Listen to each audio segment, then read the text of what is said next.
As the voice of wrestling, the legendary Jim Ross has had countless iconic roles down the years. You're probably replaying them in your head right now.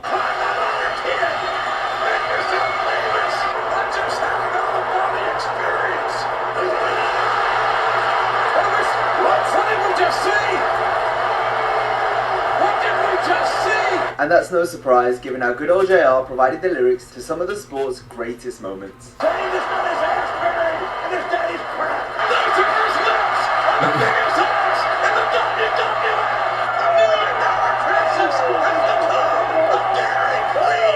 And throughout his illustrious career, he's had his fair share of go-to lines and catchphrases, most of which fans still remember and recite to this day. So for this video, we're counting down the top 10 Jim Ross one-liners. First to some honourable mentions. JR's unique vocabulary gave us some classic one-liners. For example, a wrestler jogging or getting away at a pace that was anything faster than walking usually resulted in JR saying that they were running like a scalding dog. You're trying to run like a little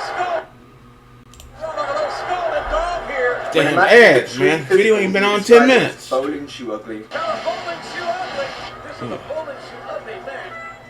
Bowling Shoe Ugly.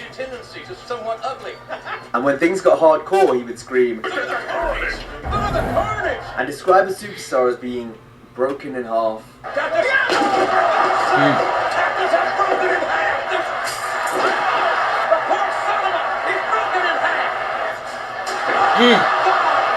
Ooh, boy, that was something serious, boy. But sometimes the action would be a bit too much for him to take, which led to him shouting, "Enough is enough." Enough is enough. Let's have some. That's enough. No! Oh, God, that's enough! Stop it! And somebody stopped the damn match. Oh, God! Somebody stop this! Somebody stop the damn match! I remember all He that. even tried to get over some unexpected catchphrases, such as, Who is your daddy? Who's your daddy, Undertaker? Slam!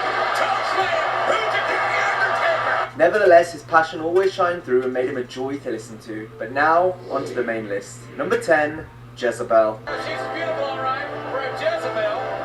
When JR called the girl a Jezebel, then you knew she was in trouble. She's a Jezebel with 2 tongues. What exactly is a Jezebel?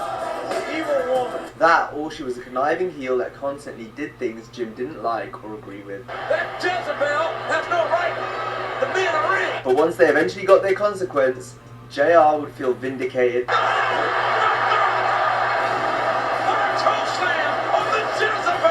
With Stephanie McMahon and Tori being on the receiving end of this insult. I forgot about that Tori. That's the other Tori. That wasn't Tori Wilson right there.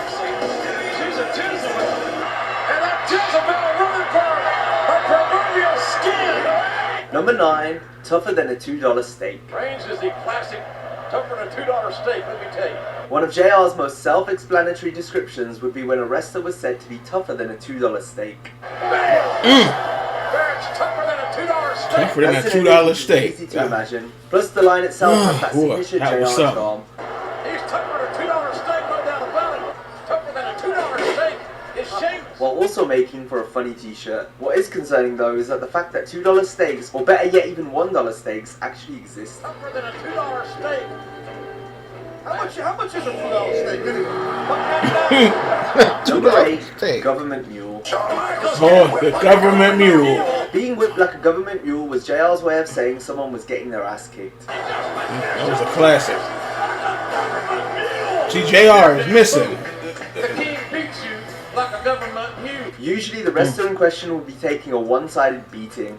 Jim Ross, Jericho boy. like a government mule. This is without question one of Jim's most used and therefore most quotable lines. Christian, whipped like a government mule here. However, the backstory of the phrase is actually quite interesting, as slaves who were freed would be promised 40 acres of land and a mule. Although, the quality of the land would typically be quite poor, and the slaves would take out their frustration on the mule that the government had also provided them. A rock getting whipped now like that government mule we talked about.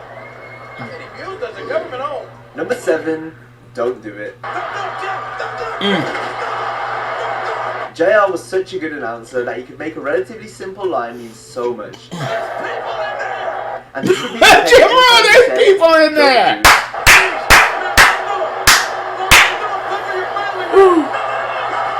Matt Hardy jumped off the This resonated with the viewers since cage. biggest fans would usually be thinking the same thing.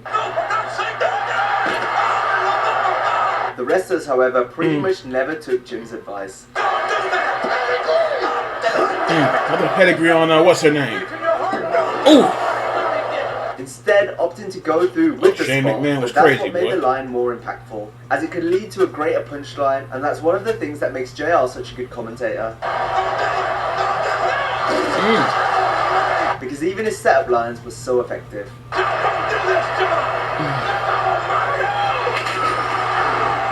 Number 6, business is about to pick up. Oh, that's a good one.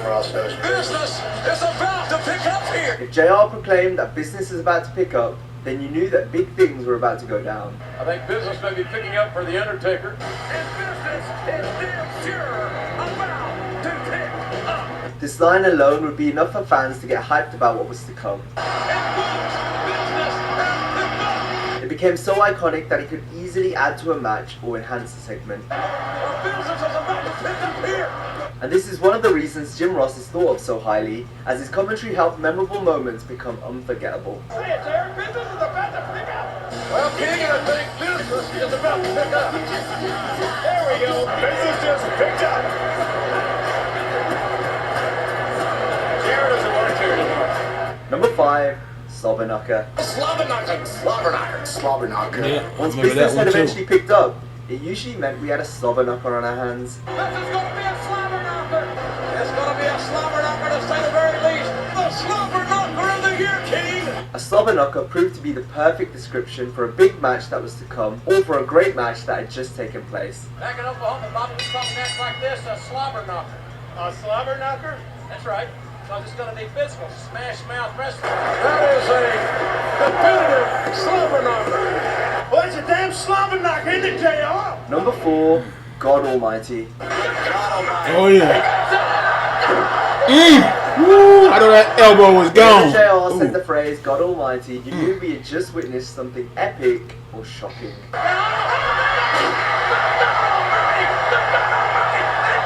Jim didn't just take the Lord's name in vain, but in true JR fashion, he added a little southern sizzle with his signature Oklahoma accent.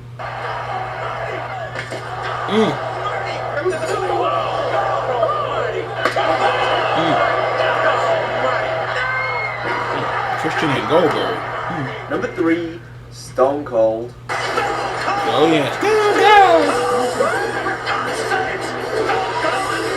One of JR's all-time favourite superstars is of course Stone Cold, and due to his popularity during the Attitude Era, JR wouldn't hold back, no matter if he was introducing the man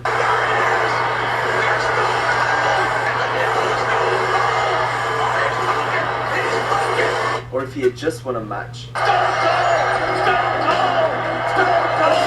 Santino Marella even remarked that JR's reaction to Stone Cold was as if he was having an orgasm.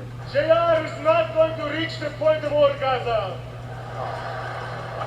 I'll let you be the judge of that.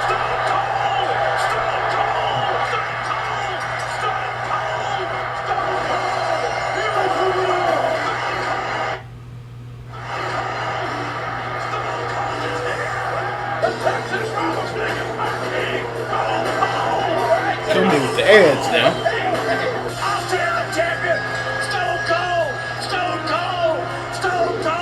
Number 2, Son of a Bitch. JR would get angry at the heels fairly often, but when he would say son of a bitch, then you knew he was absolutely fuming. Usually this would be aimed at Vince McMahon You're still one sick, perverse son of a bitch. or Triple H. I am reality. He's a son of a bitch if you ask me. And because fans trusted Ross so much, if he was angry, then we would be too. Eric Bischoff is a no good, lousy son of a bitch. So whenever JR uttered the word son of a bitch, it really helped put heat on the heels while also setting the severity of the situation. Touch him, the son of a bitch, all the way to hell. Come on, son of a bitch. Come on, you son of a bitch. It's me, Austin. Oh, son of a bitch. I remember that one. Don't you hear that? That son of a bitch. You have no soul. You son of a bitch. You realize what you just done? Why, Triple H? You son of a bitch. Number 1, Bad God. Oh boy. One of JL's most classic catchphrases was always going to include the man upstairs.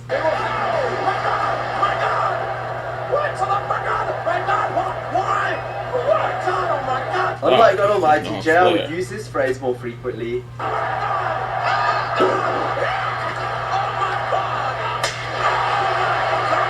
And almost anyone doing a Jim Ross impression will be sure to utter a bad God or two.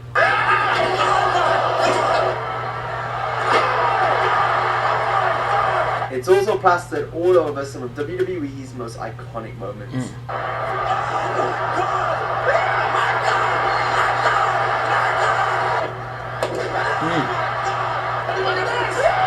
I remember that. Taker took that cameraman out and the camera. That was right. Oh, them ribs hurting. Woo! Woo! Woo! Oh, that was something there. Maven got a beating he'll never forget. Boy, I remember that. Remember all that.